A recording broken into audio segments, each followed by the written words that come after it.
presenting creating a blog, how to write a blog. Please welcome Brian Rouley. Let's give him a round of applause. And this will be difficult because I can't look at you, I can't make eye contact with you while I'm asking you questions, so because I have to see your responses over here. Have you studied? I have. Okay. So the thing I wanted to begin with is to ask you all a few questions, because I could just start talking about this project. I could just start talking about blogging. I can tell you about writing. I can go on for 15 minutes and never actually answer any question you have, because I don't know what questions you have thus far. And I'm holding in my piece of paper a few questions that I collected from people in attendance in person, but I want to hear from you. So tell me if you have specific questions about writing, about blogging, or about this project in Toastmasters, so I can answer those questions directly. I have three sections to address already as far as how I structured the speech, but I want to make sure that I answer questions you have specifically. So if you can put those in chat, or if you want to unmute and just ask them straight out, I'll be happy to take those questions. And anybody in the audience, if you want to raise your hand with a specific question, we can start with the live attendees, or I can look over here to see who has a hand up. And if nobody asks me a question, thank you very much, and I will be... All right. Brian, I'm curious about the genre of writing for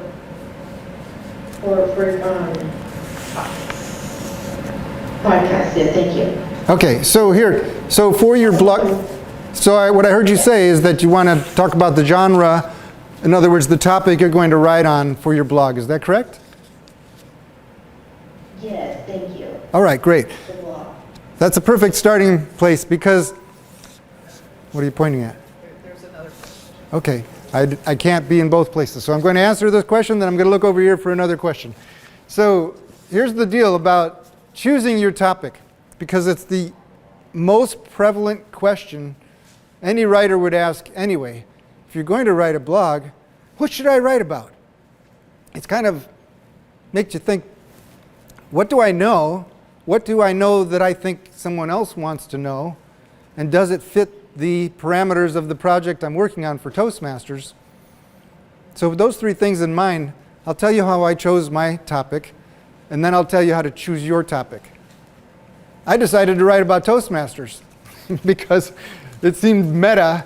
Meta for me means it's part of it's what I'm writing about is in the question. So I chose Toastmasters because I'm having the Toastmasters experience, and it's so easy for me to just relate to you what has happened in Toastmasters. What have I gotten from Toastmasters? When has Toastmasters come up in other areas of my life? Rob is doing his YouTube channel where he's asking people, what have you gotten out of Toastmasters? How did you get into Toastmasters? How has Toastmasters influenced your life? So I kind of modeled my blog and my blog articles on Rob's ideas about just saying, here's how Toastmasters is impacting me, and here are some of the things because of Toastmasters that I've learned, and also some of the questions that come up in Toastmasters meetings or in some of the speeches that I've presented, if it has inspired someone or they've made comments, or if I've worked with one of my members of my club in Town and Country has asked technical questions about how do I do this, and I've helped him with his computer in a few instances. I've reported on that in my blog because I can write about anything I want to, which is really the answer to your question. You can write about anything you want to write about. The blog project in Toastmasters doesn't specify your topic. You do, and the easiest way for me to tell you what to write about is to ask you, what do you like? What do you enjoy? If you're a hiker, could you write about the last hike you were on, what you saw, people you met, maybe you hiked with someone, maybe you talked about deeply philosophical questions while you were on your hike. You can write all of that in an article. If you're a cook, let's say you aspire to be a chef, but all you do is cook at home, it still could be interesting for you to say, I made this great meal, here's what went into it, here's how much my family enjoyed it, or I had a dinner party for 12 people and it was such a success. So there, pick something that you actually enjoy doing and write about that. And what I said to someone long ago, I was in a meeting with some technical people, and it came up, the idea about creating a blog to help promote your business. And the person asked the question, if I write a blog, who's going to read it? And I said, the way to get started in writing a blog is to write for yourself first. So in other words, if you really enjoy something, let's say you're an equestrian, and you have these wonderful experiences riding horses, taking care of horses, going to competitions, and you just start writing as if it's a diary to yourself to say, today was such a wonderful event, and we did this, and all these great things happened. I met these people, and I won, second place in my competition. So basically, you can make it like a diary of the things that are happening to you that are current and meaningful to you. And then I said, if you write for yourself, I would encourage you to go back and read what you've written. And if you like it, keep writing. And if you don't like it, stop. There's nothing in the project that tells you to stop being a blogger. It's about creating a blog, getting started, and seeing how that works and how it feels to do that. And that's what the whole project is about, to report on your experience as a blogger. But to choose a topic, write about something you'll enjoy. I like doing research. I like deep philosophical questions and things like that. I've written so many blogs that have nothing to do with Toastmasters. I write about things that I want to learn about. I write about things that I've experienced. If some of my writing is helpful to someone else, if someone else should find my blogs and read some of what I've been through, and it helps them to cope or to recover from addiction or to live a better life or to learn how to be happy. Some people aren't happy, believe it or not. I've written a whole blog about happiness. Yes, sir? You kind of answered this a little bit, but I'm going to give you a deeper question. Why? Oh, that's coming up. That is actually subject 2 in my presentation. The question was, why? Why write a blog? So I'm going to address things in this order. First of all, who writes? Then why write? And then this project specific to Toastmasters, creating a blog for Toastmasters. Those are the three distinct topics of my speech are organized in that fashion. So I appreciate the question. It's coming up. How am I doing on time so far? 7 minutes. Okay, perfect. So we're getting there pretty soon. But I want to make sure that I did address that question. Did that help as far as helping you to see what you should write about? Yes, absolutely. Thank you. Awesome. Okay, great. And then somebody says, no sound here. Are you hearing me now? Can you all hear me? Yeah. Okay, okay. I maybe should have done the sound check. All right, so I like the one that says, how is writing a blog different than writing for Substack? It really isn't. It's not, except that it has a structure and you've chosen, in my case, a series of articles on the same subject. Because you can go to Substack and, you can go to, yes. And so you can choose, what are they called? I'm thinking Reddit. So you have Substack, which is a writing platform. Have you heard of Medium? I have to look to see. Have you heard of Medium? Raise your hand if you've heard of Medium. Okay, that's another blogging platform. Also Reddit, which is what I was thinking, because there are subreddits, which are specific to topics.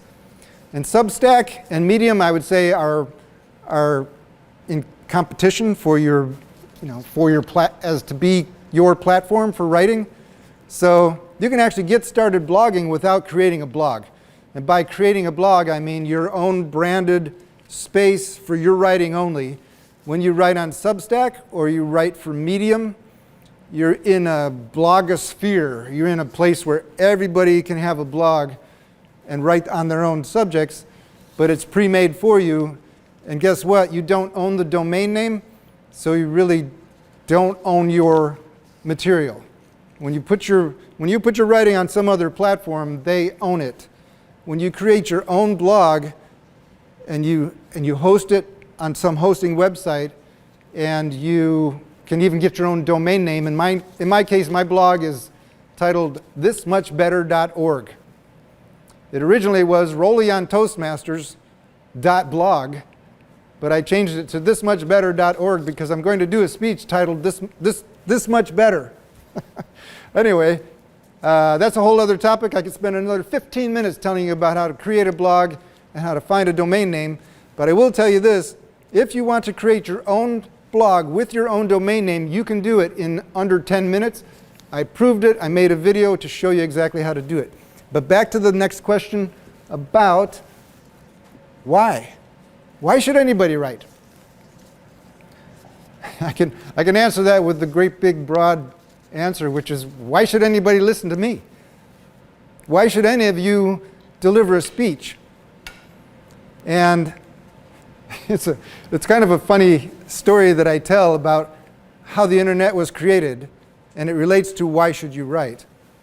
There was a caveman, and he pulled a stick out of a fire, and he turned to say something to one of his friends, and he made a mark on the wall. And he said, holy cow, we need a worldwide interconnected computer network so that everybody can communicate. That's how the internet got started. That first mark on the wall gave him an idea that now he could use symbolic representation to show people how to go find the game, how to hunt better, maybe where the water's flowing. So as soon as symbolic representation became possible and was discovered like fire, writing was invented in a sense. And the reason to write is to be able to tell people where to go to find the game to hunt, where to go to find the fresh water, where to go to get good groceries or a good meal today, right? You want to write because you have something to say and something to share. It's the same reason we speak. Now, as far as who writes, I'm trying to see how many people actually are still live online. I see one. Let's see. I see Ralph moving. I see Michael moving. There's Christine, Karen. Okay, so how many of you have written a book?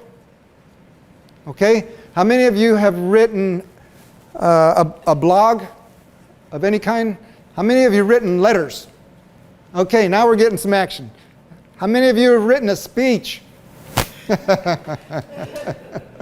Anybody written a speech? Okay, so you're all writers. Let's just start with that. So the easiest way for you to get started with blogging is think about the speeches you've written. I would be willing to bet that in 100 years, there are a couple of people here who probably have written over 200 speeches between them. Maybe 400, maybe 1,000. I don't know how many speeches you've delivered, but I guarantee every speech you've written could just as easily have been a blog post. So that gives you the material. You already have the material you need to create a blog. So now I'm going to transition to, I think I'm probably at about 10 minutes by now, but I'm going to transition to the part of this that's about the project on Toastmasters. Am I correct in the timing? Okay, great. Because I want to make sure you get this, how easy this project is, and it's a level 4 project. Thank you. And it gets to the point where you get so far into creating, completing what are they called? A path. And when I got to the level 4 and I realized that blogging was there, I thought, man, this is a slam dunk for me because I write all the time anyway. But I want to encourage you to use this one to get the sense of just how easy it is to take all the speeches you've created, find out what you're speaking about. What you're speaking about is what you're passionate about. So we're going right back to what should I write about? Well, what do you speak about? That's an easy way for you to figure out what you might want to write about. And the project requires you to make 8 posts for your blog in a month. So it's easy math. Twice a week, you're going to sit down and write something. If you're anything like me, you can write 2 or 3 posts in a day because I got a lot going on. I have a lot to say.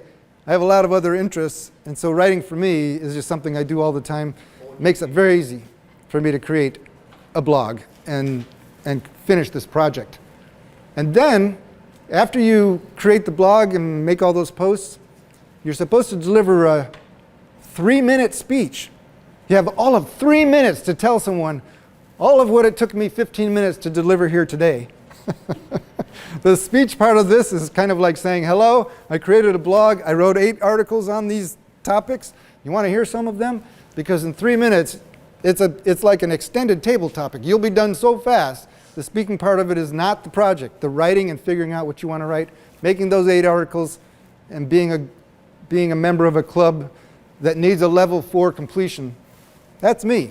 That's why I wrote. That's why I chose the project. I've enjoyed it very much, and I appreciate that you wanted to hear how it is to write a blog, why you should write, who writes, and creating a blog for this project and completing it for your level 4 in Toastmasters. Back to you, Madam Toastmaster.